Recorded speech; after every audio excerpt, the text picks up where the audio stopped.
അങ്ങനെ ഭാമ ഇരുന്ന് കരയാൻ ട്ടോ. ആ സമയത്ത് ഗായത്രി വന്നിട്ട് പറയുന്നുണ്ട്, മോളെ നീ ഇത്ര അബദ്ധം മറച്ചു വെച്ചത് വലിയ മോശമായി പോയി. നിനക്കിത് ആദ്യം തന്നെ പറഞ്ഞൂടായിരുന്നോ? എങ്കിൽ ഇത്രയും പ്രശ്നങ്ങൾ ഉണ്ടാകുമായിരുന്നോ? അപ്പോൾ മായം പറയുന്നുണ്ട്, അതെ, ഇതുകൊണ്ടുണ്ടാകുന്ന ഭവിഷ്യത്ത് എന്താണെന്ന് നീ ആലോചിച്ചിരുന്നോ ഭാമേ? സേതു പറയുന്നത് എല്ലാം ആ ഒരുമ്പെട്ട തള്ള കാരണമാണ്. അവരെ പോയി രണ്ടെണ്ണം കൊടുക്കുകയാണ് വേണ്ടത് എന്നൊക്കെ പറയാൻ ട്ടോ. അവർ കാണിക്കുന്ന കള്ളക്കളികൾക്ക് നീ ഒരിക്കലും കൂട്ടുനിൽക്കരുതായിരുന്നു ഭാമേ എന്ന് പറയാൻ. ഭാമ പറയുന്നത്, ഞാൻ ഭാവനേച്ചിക്ക് ഒരു കുഞ്ഞിനെ കൊടുക്കണം അത്രേ ഉദ്ദേശിച്ചിരുന്നുള്ളൂ അമ്മേ. പക്ഷെ ദിവസം ചെല്ലുന്തോറും എന്റെ മനസ്സമാധാനം ഇല്ലാതാവുകയാണ് ചെയ്തത്. അതുകൊണ്ടാണ് ഞാൻ എല്ലാം തുറന്ന് പറഞ്ഞത്. അവസാനം ഗായത്രി പറഞ്ഞു, എന്തായാലും അബിയെ വിളിച്ച് കാര്യം പറയണം. ഇതിങ്ങനെ മറച്ചു വെച്ചത് കൊണ്ട് നമ്മൾ പറയാതിരുന്നത് കൊണ്ടോ കാര്യമില്ല. എല്ലാം അവൻ അറിയണം. എന്നിട്ടൊരു തീരുമാനമെടുക്കണം. ഇനി അംബാലികയുടെ കൂടെ പറ്റില്ല എന്നുണ്ടെങ്കിൽ മാറി താമസിക്കണം. അതാണ് ഇതിനുള്ള ഏക വഴി എന്നൊക്കെ പറയാൻ ട്ടോ. അങ്ങനെ അവർ ഓരോ കാര്യങ്ങൾ സംസാരിച്ചു കൊണ്ടിരിക്കാൻ ട്ടോ. അംബാലികയുടെ ഓരോ സ്വഭാവം അന്ന് ഓണത്തിന് വന്നപ്പോൾ ഭാമയെ കൊണ്ട് നിർബന്ധിച്ച് ഡ്രസ്സ് എടുപ്പിച്ച കാര്യങ്ങളൊക്കെ പറയാം. അന്നേ അവരുടെ മനസ്സിൽ എന്തോ ഒരു ദുരുദ്ദേശം ഉണ്ടായിരുന്നു. പക്ഷെ എന്റെ മക്കളുടെ അച്ഛന്റെ സാന്നിധ്യമുള്ള ഈ വീട്ടിൽ അവരുടെ ഒരു പണിയും നടക്കില്ല. അവസാനം ഭാമ പറയുന്നുണ്ട്, സേതുവേട്ട ഭാവനച്ചിക്കൊന്ന് വിളിച്ചു നോക്കിയേ, അവിടുത്തെ വിശേഷമൊന്നും അറിയണ്ടേ എന്ന് ചോദിക്കുകയാണ്. സേതു, ഞാൻ വിളിക്കാം ഭാമ എന്ന് പറഞ്ഞ് അവിടേക്ക് പോവാൻ ട്ടോ. പിന്നീട് കാണിക്കുന്ന മായ പറയുന്നുണ്ട്, ഭാവനെ വിളിച്ചിരുന്നു അമ്മ, വിളിച്ചിരുന്നു. കാറിൽ വെച്ച് തന്നെ ജയക്ക് ബോധം വീണു. പിന്നീട് അവർ സൂര്യപ്രഭയിലേക്കാണ് പോയത്. അവിടെ സോംബിയെ കണ്ട ശേഷം വീട്ടിലേക്ക് മടങ്ങുമെന്നാണ് പറഞ്ഞത്. എന്റെ ഈശ്വര കാത്തോളനെ എന്നൊക്കെ പറഞ്ഞുകൊണ്ട് ഗായത്രി അവിടെ നിന്ന് എഴുന്നേറ്റ് പോവാൻ. വീണ്ടും ഭാമ വിഷമത്തിൽ അവരുടെ കാര്യങ്ങൾ ആലോചിച്ച് അവിടെ ഇരിക്കുകയാണ്. പിന്നീട് കാണിക്കുന്ന സൂര്യയുടെ വീടാണ്. അവിടെ അമ്പാലിയെ കൊണ്ടുവന്ന് സൂര്യയും ഭാവനയും കൂടി ബെഡിൽ കിടത്തുകയാണ് ട്ടോ. എന്നിട്ട് അരികത്തിരുന്ന് ഭാവന അവിടെ തലോടി കുറിക്കുകയാണ്. അപ്പോൾ ജയ പറയുന്നുണ്ട്, എന്നാലും അമ്പാലിക നമ്മളോട് ഇത്രയും വലിയ ചെയ്യുമെന്ന് ഞാൻ സ്വപ്നത്തിൽ പോലും വിചാരിച്ചില്ല മോളെ. പണ്ടേ അവൾ ഒരു തരം വിഷമാണ്. ആദ്യമേ ഇതങ്ങ് വേണ്ടാന്ന് വെച്ചാൽ മതിയായിരുന്നു. എല്ലാം കേട്ട് സൂര്യ അടുത്തിരിപ്പുണ്ട്. അവൻ പറയുന്നുണ്ട്, ഇങ്ങനെയൊക്കെ സംഭവിക്കും നമ്മൾ ഒരിക്കലും ആലോചിച്ചതല്ലല്ലോ അമ്മ. ഭാവ നല്ലവളായതുകൊണ്ട് നമ്മൾ സത്യം തുറന്നു പറഞ്ഞു. ഇല്ലെങ്കിൽ എന്തായിരിക്കും അവസ്ഥ? അപ്പോൾ ഭാവനയും പറയുന്നുണ്ട്, അതെ, തുടക്കത്തിൽ നമുക്ക് എന്തൊക്കെയോ പ്രശ്നം തോന്നിയതാണ്. പക്ഷെ ഇതെല്ലാം ഇങ്ങനെ ആയിരിക്കും നമ്മൾ ഒരിക്കലും പ്രതീക്ഷിച്ചില്ലല്ലോ എന്ന് പറയാൻ. അവസാനം ജയ പറയുന്നുണ്ട്, ഇനിയിപ്പോൾ അതൊന്നും പറഞ്ഞിട്ട് കാര്യമില്ലല്ലോ. എന്റെ മനസ്സിലെ വിഷമം ഞാൻ ആരോട് പറയൂ? ഇനിയിപ്പോൾ ആരെയും കുറ്റപ്പെടുത്തിയിട്ട് കാര്യമില്ലല്ലോ. നമ്മുടെ തലവിധി നമ്മൾ അനുഭവിച്ചല്ലേ പറ്റൂ. അപ്പോൾ മാനസ ആശ്വസിപ്പിക്കുന്നതിന്, ആന്റി ഇങ്ങനെ വിഷമിക്കാതിരിക്കുക. ആന്റിയുടെ ആഗ്രഹം എന്തായാലും നടക്കും. സൂര്യൻ പറയുന്നുണ്ട്, നമ്മുടെ ശ്രമം നമ്മൾ തുറന്നുകൊണ്ടേയിരിക്കും. ഇനിയും ആരെങ്കിലും കിട്ടൽ നമുക്ക് ചെയ്യാമല്ലോ എന്ന് പറയാണ്. ഇനിയും എനിക്കിതിന് വയ്യട. ഇനിയും ഇതുപോലെ സംഭവിച്ചാൽ ഞാൻ പിന്നെ കിടന്നു പോകും. എനിക്ക് വയ്യ എന്നൊക്കെ പറയട്ടെ ജയയും. അങ്ങനെ അവർ മൂന്ന് പേരും അംബാലികയുടെ ഓരോ സ്വഭാവങ്ങൾ പറഞ്ഞുകൊണ്ടിരിക്കുകയാണ്. അവസാനം ജയ പറയുന്നുണ്ട്, എന്തായാലും അംബാലികയെ ഞാനൊന്ന് കാണട്ടെ. അവിടെ ഞാൻ വെറുതെ പിടാനൊന്നും പോകുന്നില്ല. അപ്പോൾ ഭാവന പറയുന്നത്, അതൊന്നും പറഞ്ഞിട്ട് കാര്യമില്ല. കുറുക്കുവഴിയിലൂടെ നടന്നവർ അതുവഴിയെ സഞ്ചരിക്കുള്ളൂ. അവസാനം ഏതെങ്കിലും ഒരു പടുകുഴിയിൽ വീഴുമ്പോൾ അവർ അതെല്ലാം മനസ്സിലാക്കും. അവർക്ക് കൊടുക്കാനതെല്ലാം ഇപ്പോൾ തൽക്കാലത്തിന് ഞാൻ കൊടുത്തിട്ടുണ്ട്. അതുകൊണ്ട് കുറച്ച് ദിവസം അടങ്ങിയിരിക്കും എന്നൊക്കെ ഭാവന പറയാണ്. അതിനിടയ്ക്ക് സൂര്യ അവരിൽ നിന്നും എഴുന്നേറ്റ് പോവാൻ ട്ടോ. അവന്റെ മനസ്സിന് എന്തോ വിഷമം തട്ടിയിട്ടെന്ന് മനസ്സിലാക്കുന്ന ഭാവനയും പിന്നാലെ തന്നെ പോവുകയാണ്. പിന്നീട് കാണിക്കുന്നത് സൂര്യ റൂമിൽ ചെന്നിട്ട് അവിടെ ബെഡിലിരിക്കുകയാണ്. പിന്നാലെ തന്നെ ഭാവനയും സൂര്യയുടെ അടുത്ത് എത്തുന്നുണ്ട്. നമ്മൾ എന്ത് പാപം ചെയ്തിട്ടാണ് ഭാവന ദൈവം നമ്മളെ ഇങ്ങനെ പരീക്ഷിക്കുന്നത്? അപ്പോൾ ഭാവന പറയുന്നത്, സൂര്യ എല്ലാം നല്ലതിന് വേണ്ടിയിട്ടായിരിക്കും. ഇല്ലെങ്കിൽ ഇപ്പോഴെങ്കിലും ഭാമക്ക് നമ്മളോട് സത്യം തുറന്ന് പറയാൻ സാധിച്ചല്ലോ. ഇല്ലെങ്കിൽ സൂര്യ ഒന്ന് ആലോചിച്ച് നോക്കിക്കേ, എന്തൊക്കെയായിരിക്കും ഇവിടെ സംഭവിക്കാൻ പോകുന്നത്? ഇവിടെ തകർന്നു വീഴുന്നത് നമ്മുടെ പ്രതീക്ഷ മാത്രമല്ല, അംബാലികാന്റിയുടെ സ്വപ്നങ്ങൾ കൂടിയാണ്.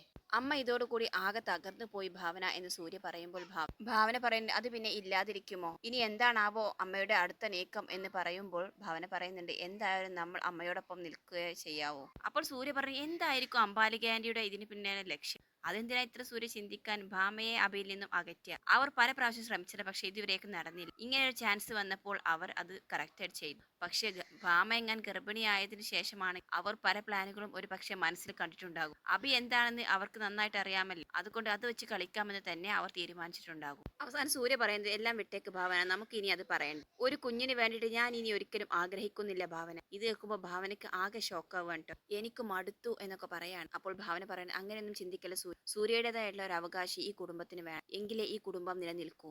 അതുകൊണ്ട് ഞാനൊരു കാര്യം പറയാം, സൂര്യ ദേഷ്യപ്പെടരുത്. സൂര്യ മറ്റൊരു വിവാഹം കഴിക്കണം എന്ന് പറയാണ്. ഇത് കേൾക്കുന്ന സൂര്യ ആകെ ഷോക്കാണ്. ഭാവന, ഞാൻ അല്ലെങ്കിൽ തന്നെ എരുതിയിൽ എണ്ണ ഒഴിക്കുന്നത് പോലെ നിൽക്കുകയാണ്. അതിന്റെ കൂടെ ഇതും കൂടി ഇനി എന്നോട് പറയരുത്. അപ്പോൾ ഭാവന പറഞ്ഞു, ഞാൻ സത്യമാണ് സൂര്യ പറഞ്ഞത്. വെറുതെ ഞാൻ കാരണം ഈ കുടുംബം അന്യവാദിനെ പോകാൻ ഞാൻ സമ്മതിക്കില്ല. ഇനിയും നീ ഈ കാര്യം തന്നെ ആവർത്തിച്ച് പറയുകയാണെങ്കിൽ ഞാൻ ഈ വീട്ടിൽ നിന്നും ഇറങ്ങി പോകുമെന്ന് ദേഷ്യത്തോടു കൂടി തന്നെ സൂര്യ പറയാണ്. എന്നിട്ട് അവന് റൂമിൽ നിന്ന് ഇറങ്ങിപ്പോ തൊട്ട് പിന്നാലെ തന്നെ ഭാവന സൂര്യ എന്ന് വിളിച്ചു വരികയാണ്. മുറ്റത്തേക്ക് എത്തിയ ഭാവനയോട് സൂര്യ പറയുന്നുണ്ട്, താൻ ഇനി ഒരിക്കലും ഇങ്ങനെ സംസാരിക്കും. കുട്ടികളില്ലാത്ത എത്രയോ പേർ ഈ ഭൂമിയിൽ സമാധാനമായി ജീവിക്കുന്നുണ്ട്. അതുകൊണ്ട് ഇനി കുഞ്ഞെന്ന സ്വപ്നം നമുക്ക് ഉപേക്ഷിക്കും. അമ്മയുടെ ആഗ്രഹം ഇനി ഒരിക്കലും നടക്കാനും പോകുന്നില്ല.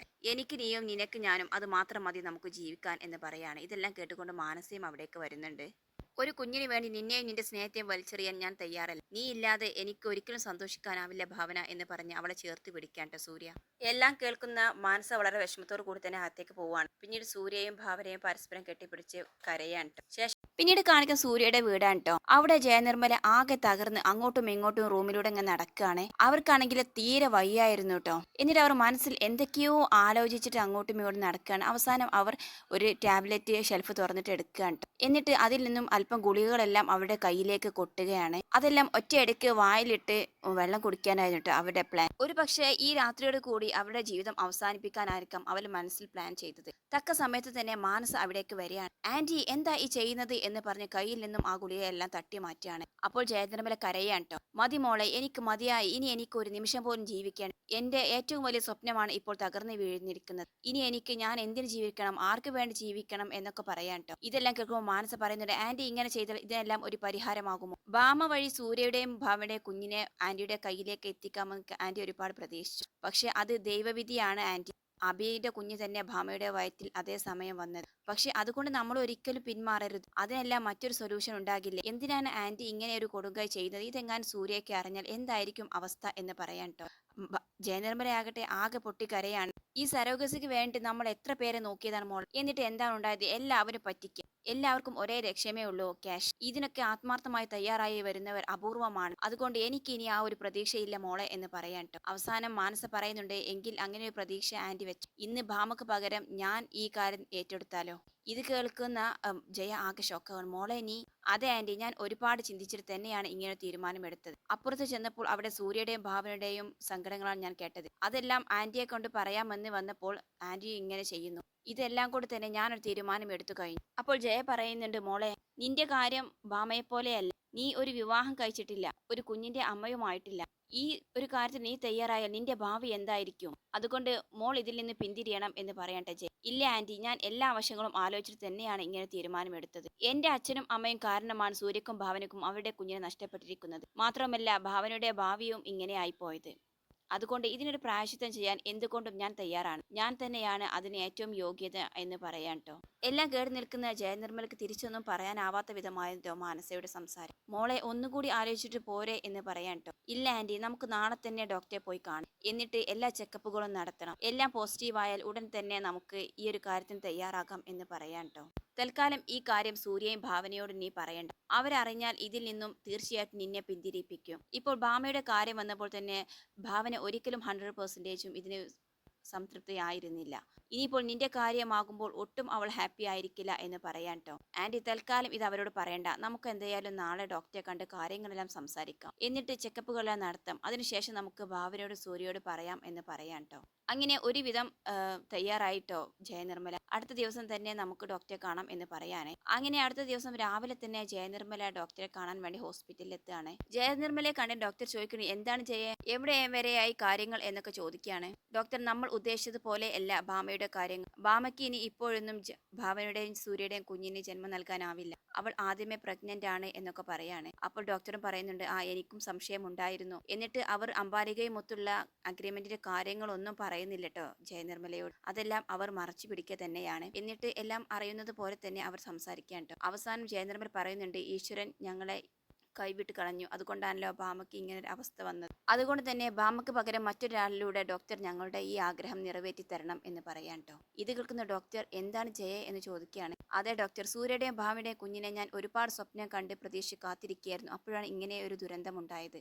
അതുകൊണ്ട് തന്നെ ഇപ്പോൾ എനിക്ക് വേണ്ടപ്പെട്ട ഒരു കുട്ടി തന്നെ ഇതിന് തയ്യാറായി മുന്നോട്ട് വന്നിട്ടുണ്ട്. അതുകൊണ്ട് തന്നെ ഡോക്ടർ, എൻ്റെ ഈ ആഗ്രഹം അവളിലൂടെ നടത്തി തരണം. ഇത് എൻ്റെ ഒരു അപേക്ഷയാണ് എന്നൊക്കെ പറയാൻ ട്ടോ. അപ്പോൾ ഡോക്ടർ പറയുന്നുണ്ട്, അതിനെന്താ ചെയ്യേ, നമുക്ക് ആ കുട്ടിയുടെ മേലും ഈ ചെക്കപ്പുകളെല്ലാം നടത്താം. എന്നിട്ട് കാര്യങ്ങളെല്ലാം തീരുമാനിക്കാം. അവളുടെ റിസൾട്ടെല്ലാം പോസിറ്റീവ് ആണെങ്കിൽ നമുക്ക് ഈ കാര്യങ്ങൾ പ്രൊസീഡ് ചെയ്യാം എന്നൊക്കെ ഡോക്ടറും ഉറപ്പ് കൊടുക്കുകയാണ്. എല്ലാം കേൾക്കുമ്പോൾ ജയനിർമ്മൽക്കും സന്തോഷമാവുകയാണ് ട്ടോ.